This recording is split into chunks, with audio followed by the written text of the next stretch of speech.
Toute jeune, sœur Carmen Gravel est devenue religieuse dans la communauté des Petites franciscaines de Marie. C'est une précieuse et fidèle collaboratrice de notre équipe ECDQ.tv, puisque c'est grâce à elle que vous recevez chaque semaine l'infolettre tous les vendredis.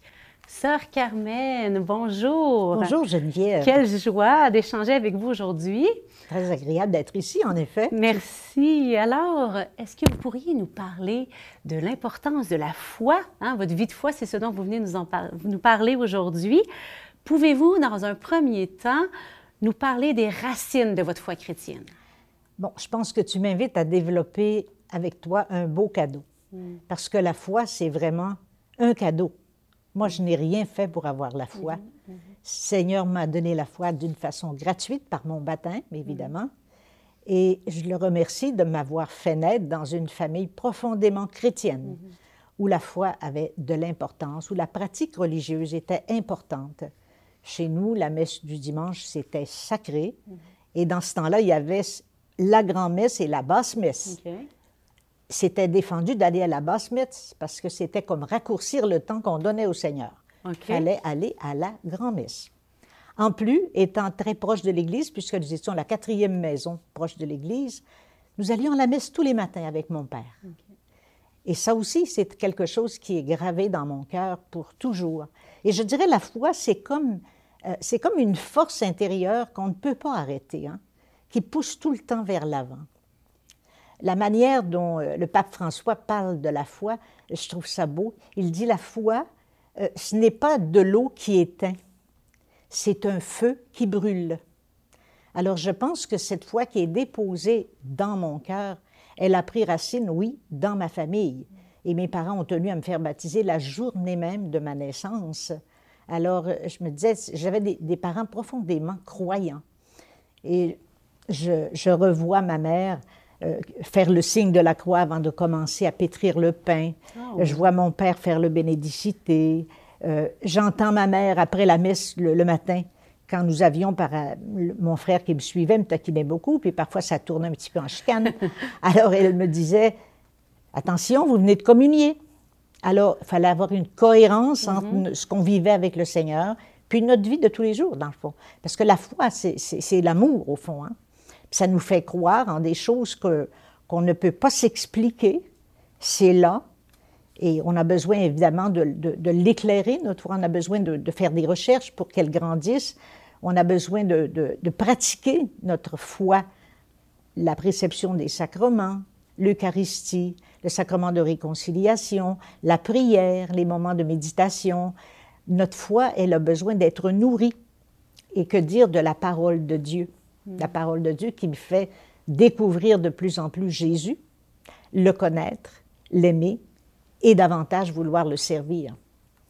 Alors, je pense que oui, je ne finis pas, moi, de remercier le Seigneur pour la foi qu'il a déposée dans mon cœur, puis pour les parents que j'ai eus.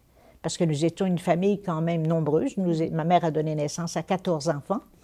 Je suis la 11e. Et des 14, 3 sont partis en bas âge, donc je suis restée la 9e des 11. Et on avait toujours l'impression que maman, elle était là juste pour nous autres. C'est beau. Toutes sortes un amour qui était signifié par des gestes. Alors, je suis marquée par ces choses-là. C'est beau de voir comment ça s'est inscrit dans des choses toutes simples du quotidien, puis que ça vous a pétri, ça s'est imprimé en vous. Exactement. C'est une richesse. Oui, et j'ai appris que vous êtes entrée au couvent chez les religieuses à 15 ans. À 15 ans. C'est assez rare. Aujourd'hui, c'est inimaginable presque, mais déjà à l'époque, c'était plutôt rare. Comment est-ce que vous avez... comment est-ce que vous avez eu cette permission spéciale? Bien, disons que mon histoire, c'est mon histoire à moi. On a toujours elle est à moi, c'est la mienne. Moi, j'ai eu l'idée de faire une religieuse, j'avais 6 ans. J'avais une grande dévotion en la petite Thérèse de l'Enfant Jésus. J'avais vu un film, La petite Thérèse de l'Enfant Jésus. Et dans ma petite tête, je me suis dit, moi aussi, je vais faire comme ça.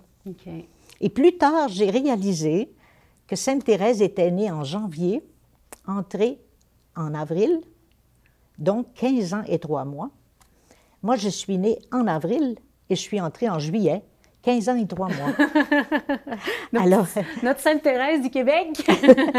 au loin d'être une Sainte Thérèse, mais c'était un modèle pour moi, la petite Thérèse, parce que je trouvais son ardeur, elle voulait sauver les pécheurs, puis elle voulait vraiment donner sa vie au Seigneur. Et moi, ça m'a toujours habité. J'ai été pensionnaire à l'âge de 11 ans, à ma demande, et puis je me souviens très bien que j'aime beaucoup la Sainte Vierge, c'est vraiment ma confidente. Je passe toujours par elle, moi, pour aller à Jésus, parce que je me dis, Jésus ne peut rien lui refuser. C'est sa mère. Ça va bien. Et tous les soirs, pensionnaire, je montais à la chapelle. Et ça, c'est des beaux souvenirs que j'ai. J'allais prier Marie. Il avait une grande statue de la Vierge. Et puis là, je disais à Marie, il paraît qu'il y a des vocations religieuses qui se perdent. Demande à Jésus de m'en donner une. J'ai toujours eu cette obsession-là de donner ma vie à Jésus.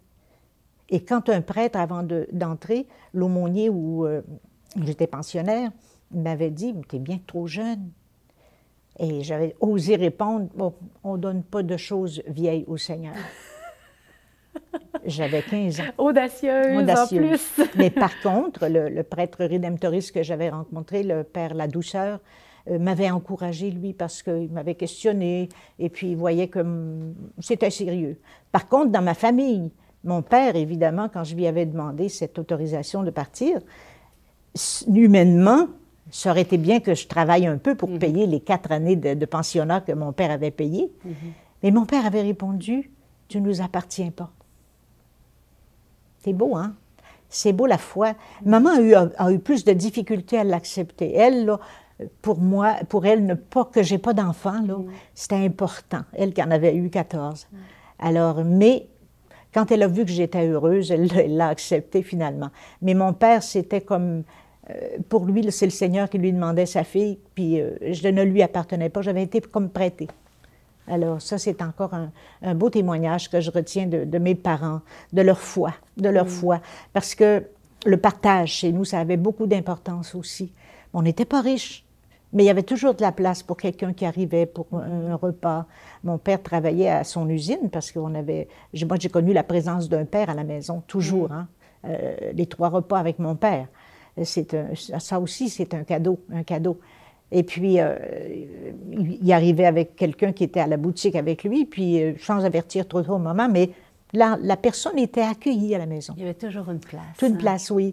Ensuite, comme j'étais dans les plus jeunes, rendus à moi, maman, quand le linge ne me faisait plus, là, bien, elle mettait ça tout propre, puis c'était partagé à des familles qui en avaient besoin. Alors, j'ai eu des bons parents, puis cette foi-là, elle est profonde parce que j'ai eu les parents qui me l'ont vraiment transmise. C'est enraciné profondément. Oui, en effet. Le thème d'aujourd'hui, c'est la foi et la raison, 2 choses qui vont ensemble pour les croyants, les croyantes. Quel lien est-ce que vous faites entre les deux, foi et raison, puis comment ces 2 réalités sont nécessaires pour faire des bons discernements, puis vivre en cohérence avec sa vie chrétienne?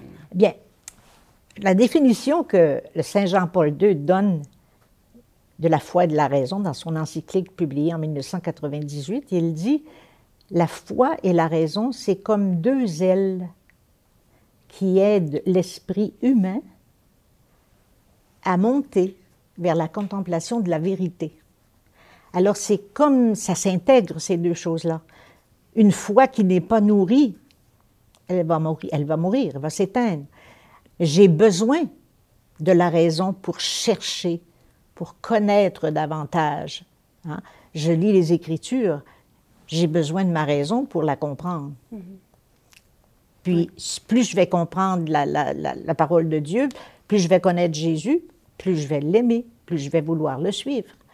Si j'ai quelque chose à décider, c'est encore avec la raison que j'ai besoin de discerner. Qu'est-ce qui est le mieux? Le pour, le contre. J'ai besoin de ma raison pour ça. J'ai besoin de ma raison pour avoir le goût de toujours chercher le meilleur, aller chercher ce dont j'ai besoin pour la poursuite de ma vie chrétienne. Alors, les 2 vont vraiment ensemble. On a besoin des 2. Hein? La raison, sans l'intelligence, ça va avoir des limites. Mais, je veux dire, la foi, elle n'a pas de limite. C'est sûr que la foi demande de croire sans voir, sans tout comprendre non plus. Mais comme je le disais au début, c'est un cadeau. Elle est déposée en nous par le baptême, elle est déposée en moi. Je crois profondément en ce Dieu qui, lui, hein, c'est dit dans Jérémie, « Avant même que je sois dans le sein de ma mère, il me connaissait, il m'aimait. » Je crois en ce Dieu-là. Puis je crois en Jésus qui est venu. Et puis, regardez Jésus, c'est emballant. Parce que les gestes qu'il a posés, je regardais rien que ce matin dans la parole de Dieu, Jaïr, hein, qui recommande sa fille qui est malade, puis qui dit à Jésus, fais quelque chose, là, elle va mourir. Hein. Ça demande de la foi. La femme là, qui était en hémorragie depuis 12 ans, le simple geste qu'elle pose, toucher à Jésus, aux vêtements de Jésus, puis se prosterner devant Jésus, et Jésus lui dit, ta foi est grande, va, hein, tu es guéri.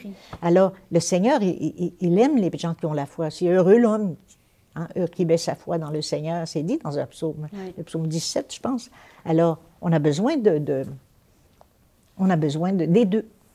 Parce qu'une foi sans raison, ben, ce serait une foi plutôt, je dirais... servile, un peu enfant. Oui, un peu enfantin, si tu veux, ou encore sans fondement. Là.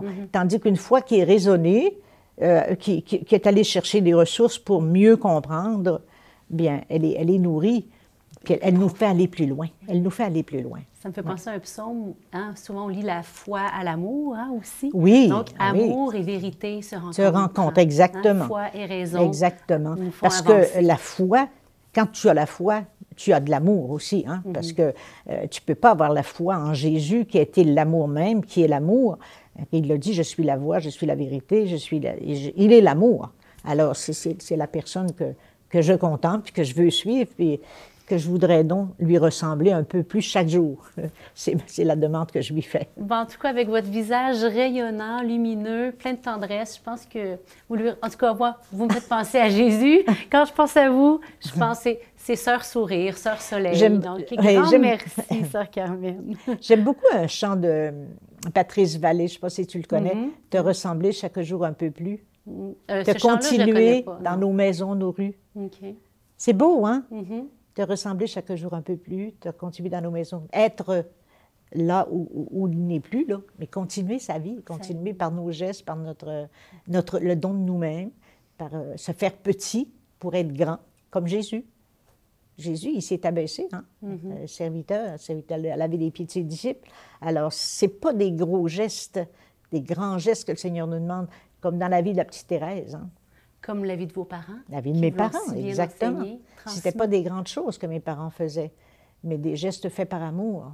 Quand j'arrivais du pensionnat, puis que maman disait, va voir là, dans l'armoire, là, je t'ai fait telle chose, là, hein, des pâtisseries que j'aimais ou des choses comme ça, des petits gestes tout simples. Oui, c'était les manières du temps d'exprimer leur amour. Tu sais, puis de... En tout cas, vous êtes rayonnante de cet amour. Grand merci, Merci beaucoup, ça m'a fait plaisir. Un grand plaisir. Vous m'avez invité à relever un défi, mais je pense que là aussi, le Seigneur est là-dedans. J'ai dit au Seigneur avant de partir de chez moi, fais-moi dire ce que tu veux que je dise, ce que tu veux que les gens entendent. Alors, c'est tout simple, mais c'est ça. Je n'ai pas parlé comme une théologienne parce que je suis une petite franciscaine toute simple. Alors, c'est ça. Parce que vous êtes accessible et que c'est agréable d'échanger avec vous. Merci de nous avoir partagé votre cœur. Hein? Merci. À bientôt.